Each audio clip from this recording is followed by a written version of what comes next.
मलकागंज गांव में गरीब अनुराधा मिट्टी के मटके बनाकर बेचा करती थी। अनुराधा के पति की तबीयत कई दिनों से खराब थी।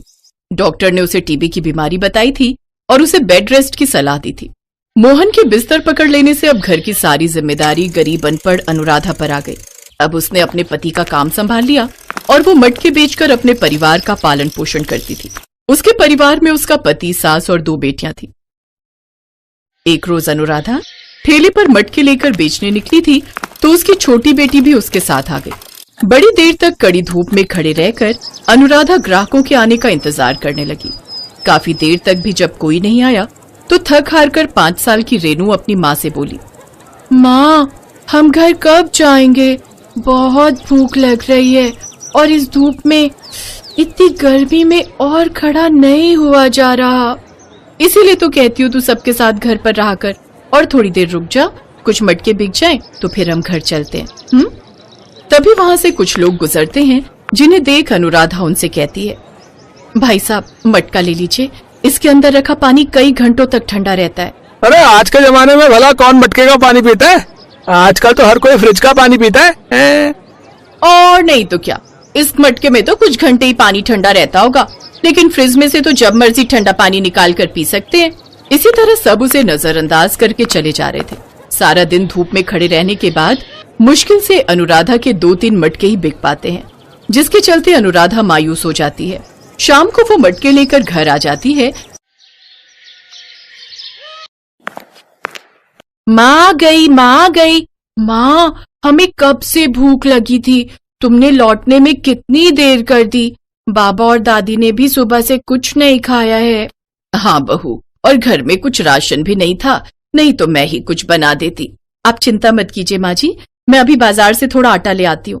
आज ज्यादा बिक्री तो नहीं हुई, लेकिन जितनी हुई है उससे आटा तो आ ही जाएगा। उसे हम टमाटर की चटनी के साथ खा लेंगे। अनुराधा बाजार से आटा लाती है और तपती गर्मी में चूल्हे पर सबके लिए रोटियां बनाती है। चटनी के साथ रोटी खाकर सब लोग सो जाते हैं, लेकिन इस तपती गर्मी में किसी को भी नींद नहीं आती। सभी गर्मी से करवट बदलते रहते हैं। अचानक से आधी रात को रेनू रोने लगती है। क्या हुआ रेनू, तू रो क्यों रही है? माँ, देखो ना, गर्दन में बहुत खारिश और जलन हो रही है। हे राम, ये तो गर्मी के कारण तेरे शरीर पर लाल लाल दाने हो गए। तू रुक, मैं अभी तुझे नीम का लेप बनाकर लगा देती हूँ। अनुराधा नीम की पत्तियों का लेप बनाकर उसकी गर्दन पर लगा देती है और अपनी गरीबी को कोसते हुए रोने लगती है। आज हमारी गरीबी की मार हमारी बच्चियों को भी झेलनी पड़ रही है। आज हमारे घर पर पंखा होता तो इतनी तकलीफ ना होती। मुझे माफ करना अनुराधा, आज मेरी वजह से तुम सबको कितने दुख उठाने पड़ रहे हैं। तुम सारा दिन मेहनत करती हो और मैं यहाँ खाट पर पड़ा रहता हूँ। आप खुद को क्यों दोष देते हैं जी? ऊपर वाले को जो मंजूर होता है वही होता है। अब आप ज्यादा मत सोचिए और सो जाइए। अगली सुबह अनुराधा मटका बनाने के लिए मिट्टी लेने नदी के पास जाती है। नदी के किनारे उसे एक कछुआ दिखाई देता है जिसके पैर में चोट लगी हुई थी और उसके पैर से खून निकल रहा था। अरे, इस कछुए को तो कितनी चोट आई है। अनुराधा पत्तों का लेप बनाकर उस कछुए को लगा देती है।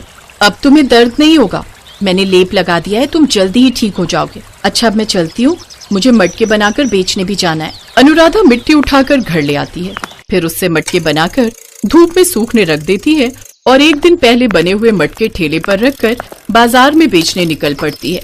मटके ले लो मटके, पानी को रखे ठंडा और ताजा, सेहत को ना करे कोई नुकसान। मटके ले लो मटके।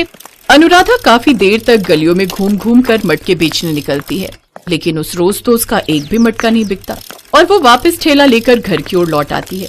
रास्ते में उसे वही नदी नजर आती है। वो उस नदी के किनारे बैठकर रोने लगती है। हे भगवान, आज तो बोनी तक भी नहीं हुई। खाली हाथ घर जाऊंगी तो बच्चों को क्या जवाब दूंगी? वो सब भूखे पेट मेरे आने की राह देख रहे होंगे। इतनी मेहनत करने के बाद भी ना तो मैं अपने परिवार को इस गर्मी से बचा पा रही हूँ और ना ही उन्हें पेट भरने के लिए खाना दे पा रही हूँ। अपनी आंखों के सामने अपने परिवार की लाचारी मुझसे अब नहीं देखी जाती। इससे तो अच्छा होगा कि मैं इस नदी में कूदकर आत्महत्या ही कर लूं। अनुराधा की सारी बात सुनकर वो कछुआ पानी से बाहर आ जाता है। नहीं नहीं, ऐसा मत करना। अगर तुमने ये कदम उठाया तो तुम्हारे बिना तुम्हारे परिवार का क्या होगा? और आखिर तुम ये कदम उठाना क्यों चाहती हो?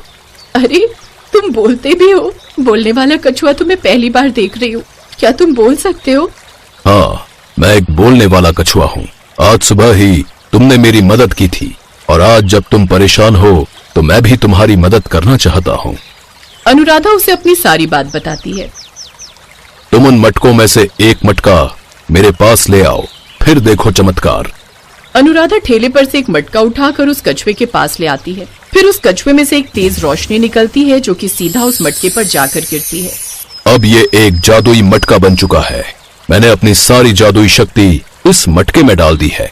मैं अब बूढ़ा हो चुका हूँ और ज्यादा समय जीवित नहीं रहूंगा, इसलिए मैंने अपनी ये सभी जादुई शक्तियाँ मटके में डाल दी हैं। इससे तुम जो कुछ भी मांगोगी वो तुम्हें मिल जाएगा। अब से तुम्हारी सारी परेशानियां खत्म।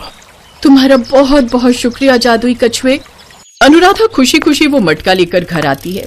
घर आकर वो उस मटके का जादू देखने के लिए और उस मटके से कहती है, ए जादुई मटके, जल्दी से हमें ठंडा ठंडा पानी पीने को दे, वो भी बिल्कुल फ्रिज जैसा। कुछ ही पल में उस मटके में रखा पानी पूरी तरह ठंडा हो जाता है। वो सब जैसे ही उस पानी को पीते हैं तो बहुत खुश होते हैं। वाह माँ, आज तो सचमुच मजा आ गया। अरे वाह, ये तो सचमुच का जादुई मटका है। ए जादुई मटके, इस गर्मी से हमें राहत देने के लिए एक एसी प्रकट कर। तभी उनके उस घर में एसी प्रकट हो जाता है जो कि बहुत ही ठंडी ठंडी हवा देने लगता है। लेकिन ये चमत्कार कैसे हुआ? अनुराधा उन्हें सारी बात बताती है। अरे वाह, तो क्या ये हमारी हर ख्वाहिश पूरी कर सकता है? क्या ये मुझे ठीक भी कर सकता है? ए जादुई मटके, मुझे जल्दी से ठीक कर दे, मैं बहुत ज्यादा तकलीफ में हूँ। उसके इतना कहते ही मोहन अपने पैरों पर खड़ा हो जाता है और अब वो पूरी तरह ठीक था। अब तो बिल्कुल ठीक हो गए जी। ए जादुई मटके, मुझे ढेर सारी सुंदर फ्रॉक और खिलौने दे। अरे वाह, इतनी सुंदर फ्रॉक। ए जादुई मटके, हमने कई दिनों से ठीक से खाना नहीं खाया, तू मेरे परिवार को ढेर सारे पकवान दे दे। उनके सामने ढेर सारे पकवान आ जाते हैं। सारा परिवार कई साल बाद इतने बढ़िया पकवान खाता है। इतने दिनों बाद आज वो पेट भर खाना खाकर आराम से एसी की ठंडी हवा में सो जाते हैं। उन्हें जो कुछ चाहिए होता वो उस जादुई मटके से मांग लेते। अब वो सब एक बड़े पक्के घर में रहने लगते हैं और अमीरों वाली जिंदगी जीने लगते हैं।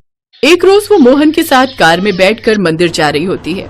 तभी उसकी नजर रास्ते में सड़क किनारे मटके बेच रही एक औरत पर जाती है जो कड़ी धूप में 1 साल के बच्चे को गोद में उठाए मटके बेच रही थी। उसे देख अनुराधा को अपने पुराने दिन याद आ जाते हैं, जिससे उसकी आंखों में आंसू आ जाते हैं। क्या हुआ अनुराधा, तुम्हारी आंखों में ये आंसू? अरे अब तो हमारे पास सब कुछ है, फिर भी। हाँ, लेकिन अभी भी हमारी जैसे कई बेबस और लाचार लोग हैं जिन्हें हमारी मदद की जरूरत है और मैं उन सब की मदद करना चाहती हूँ। अनुराधा उस जादुई मटके से कई सारा जरूरत का सामान मांगकर उन गरीब लोगों को बांटती, जैसे एसी, कूलर, फ्रिज, कपड़े, राशन। फिर उन्हें गरीबों में दान करती